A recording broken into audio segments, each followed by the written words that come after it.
In this video, I'm going to talk about the things I love about bullet journaling and the things I hate about bullet journaling. And if I recommend if everyone should do it or if no one should do it. A dot journal is pretty much the same thing as a normal journal, which has lines across it. Instead, you use a journal which has dots on it. Pretty simple, isn't it? The only difference between a dot journal is it allows you to be more creative. So when you look at all the videos on how to set up a dot journal, you may see different guides. Certain guides like a calendar, certain guides have a to-do list, certain guides have a habit tracker. So you could do it according to yourself. And the creativity and the way you can change things up is very, very good, and also can improve your creativity skills as you're trying out new things, you're seeing what works for you, and sometimes it may take years for you to get that journal perfect. But it's a journal which you can adapt yourself. You can design it in your own way. If you want to put photos, you can put photos. It's honestly up to you. It's a new way of having creative thinking, but also a creative aspect on your life and the way your life is going. And this journal can be designed by you in whatever way you want. First, I'm going to start off with what I hate about dot journals. As you can see on YouTube, there are so many guides on dot journals about what you can do, what you should try, and what you need to do. And after trying all these examples and all these things that are shown on YouTube, it just made my mind kind of blow up, because at the end of the day, I'm trying every new system and sometimes the systems weren't working. A good example of this was a habit tracker. I started tracking my habits, started tracking it slowly, started tracking certain things like am I going to gym, am I working out, am I eating healthy? And as I was tracking these every single day, it just got tedious just ticking it off, saying I did do this, I did do that, I did do this, I did do that. And after speaking to a mentor of mine, a mentor told me that if you're tracking your habits, you want the habits to last forever. But if you track it, it becomes a to-do list. So you shouldn't be tracking your habits. You should want to do that for every single day and throughout your life. And tracking it isn't a good stimulus to your brain. Like for example, for me, because I was tracking it, I would always skip a few days. So sometimes it's better to try and make the habit a normal thing in your life. But at the same time, when you read Atomic Habits, it states that it's good to track it within the first 31 days. So maybe it's dependent on what works for you. Another thing I also did is I used to put a weekly calendar showing what I need to do every single day. And honestly, that fell apart, because at the end of the day, imagine every single day, my life is very, very changing. Every week something could come up, and that means I need to adjust my schedule to fit that. And because of the calendar that I created, I would feel very, very guilty that I need to do what's on that calendar. And that didn't help me and didn't help anyone else around me. And the disadvantages and the thing that I'm really, really working on myself personally is being so hard on myself. Like for example, especially the habits and especially calendar, if one day went bad, I'll just be so hard on myself.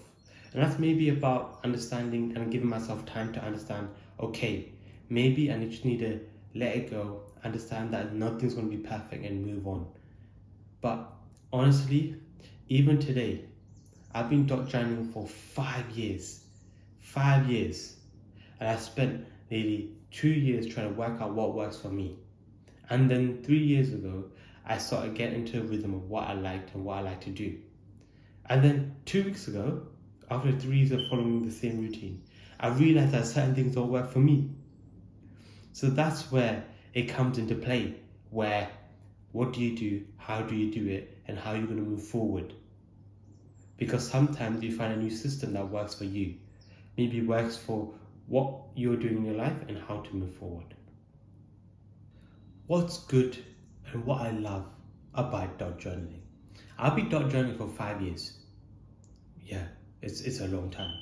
I can show you the first dot journal I ever did. But the thing I love about dot journal is it allows you to be creative.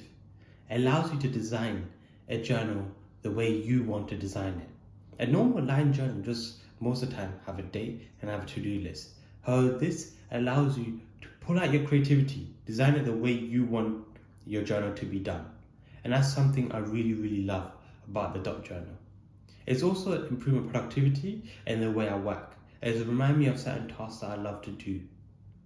So my current setup is, on the first page I have affirmations.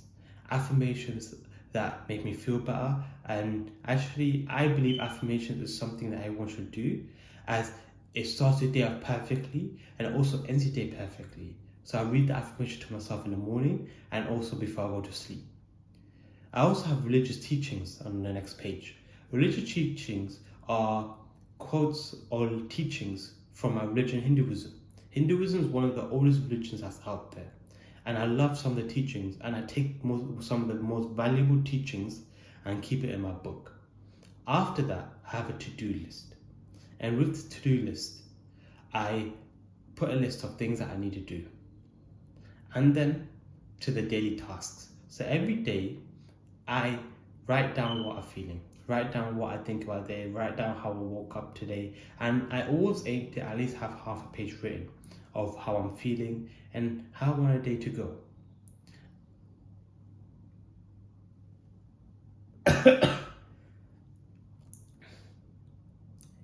Then I have the non-negotiables. So the non-negotiable are things that I have to do. So 5 tasks that are non-negotiable that I have to do. And then I have negotiable tasks, which I can do if I want. It's similar to monk mode. Like monk mode has a list of non-negotiables and negotiables that you have to do throughout the day. So that's something where I learned that teaching from. So I included that within my system and my setup for my Dot Journal. And that's my Dot Journal setup. So it's really helped me a lot of the time to improve my creativity skills, but also improve my productivity. As I realized that you need somewhere where you can place everything in your mind on a book. And that book can be used as a guide and for me to follow. The real question to this speech is, should you journal? And I say 100%. It's good to have a book there for yourself. Something that you can use here and there. And it gives you ways in which you can design it to your specification and what you need and what you require. And that's the most important part. Getting the benefits and outweighing the benefits, using it for yourself.